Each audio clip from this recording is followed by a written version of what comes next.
আসসালামু আলাইকুম প্রিয় ফুটবল ফ্যান্স। পারিবারিক জটিলতা এবং জব প্রিপারেশনের ব্যস্ততায় বিগত কিছুদিন ভিডিও দিতে পারেনি, তার জন্য দুঃখিত। তবে আজ আলোচনা করব বাংলাদেশের ফুটবল ভবিষ্যৎ যে কতটা আলো ছড়াতে পারে সেই বিষয়টি নিয়ে। তার সবচেয়ে বড় প্রমাণ আমরা পেলাম আজকের ম্যাচে। বাংলাদেশ অনূর্ধ্ব-17 দল আজ বুনাইকে বিধ্বস্ত করে দিল 8-0 গোলে। গত ম্যাচেও তিমুর-লেস থেকে 5-0 গোলের বিদায় দিয়েছিল বাংলাদেশের জুনিয়র টাইগাররা। 2 ম্যাচে 13 গোল করে বাংলাদেশ যেন এক নতুন ইতিহাসের নাম লিখালো। তবে এটা শুধু জয় নয়, এটা ছিল একতরফা দাপট, পরাক্রম আর ত্রিভুজ আকৃতির পাসিং ফুটবলের এক দুর্দান্ত প্রদর্শনী। ম্যাচের শুরু থেকে আগ্রাসী বাংলাদেশ। বাম দিক থেকে দারুণ এক পাস দিলেন ফয়সাল।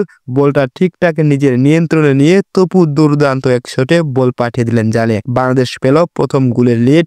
স্টেডিয়ামে তখন উল্লাসের ঝড়। ম্যাচে যখন 23তম মিনিটে গড়ায় রিফাত কাজীর প্রথম গোলটা পুরোপুরি রিফাতের এক নৈপুণ্যে গড়া। দ্বিতীয় ম্যাচে দুইজন মিডফিল্ডারকে কাটিয়ে তিনি যেভাবে ডিবল করে সামনে গেলেন, তার নিখুঁত এক ফিনিশ ব্যবধান বাড়ায়। স্কোর লাইন তখন 2-0 গোলের আর ম্যাচ পুরোপুরি বাংলাদেশের নিয়ন্ত্রণে। ঠিক ম্যাচের 36তম মিনিটেই বল ধরে রেখে চমৎকার এক থ্রু পাস দিলেন রিদওয়ান। বল পেয়েই ফয়সাল ভীষণ ঠান্ডা মাথায় শট নিলেন সেকেন্ড বারে, তাতেই গোলকিপার হয়ে যায় নিরুপায়। আর যেটা ছিল গোলকিপারের পক্ষে আটকানো অসম্ভব। বাংলাদেশ পেল তৃতীয় গোলের লিড। ঠিক 1 মিনিট যেতে না যেতেই আবারও এক জটিল আক্রমণ, অসাধারণ এক গোল। দূরপাল্লার এক বুলেট শটে গোল করেন মানিক। বল পোস্টে লেগে যেন জাল ছিঁড়ে ঢুকে যাবার মতো ছিল।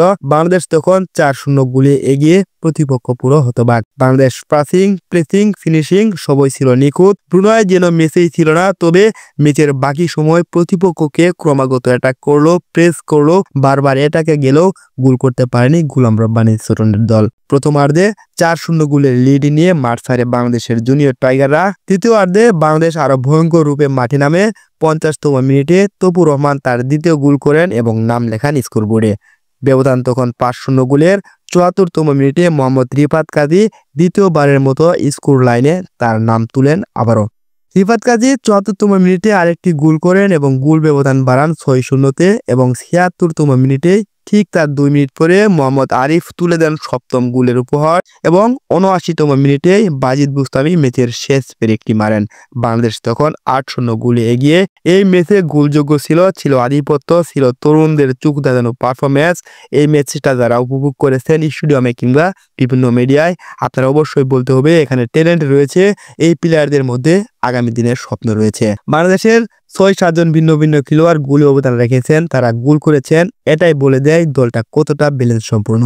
বাংলাদেশের ফুটবলের নতুন আলো। এই জয়ের মাধ্যমে অনূর্ধ্ব-17 দলের শক্তি, পরিশ্রম আর উন্নতির পরিচয় পেল পুরো এশিয়া। যে মনোভাব, যে আগ্রাসন আছে দেখালো তারা।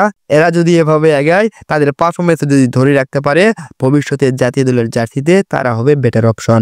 8-0 গোলের জয় শুধু স্কোর লাইন নয়, এটা ছিল বাংলাদেশ জুনিয়র ফুটবলের আত্মবিশ্বাস, দৃঢ়তা এবং ভবিষ্যতের স্বপ্ন।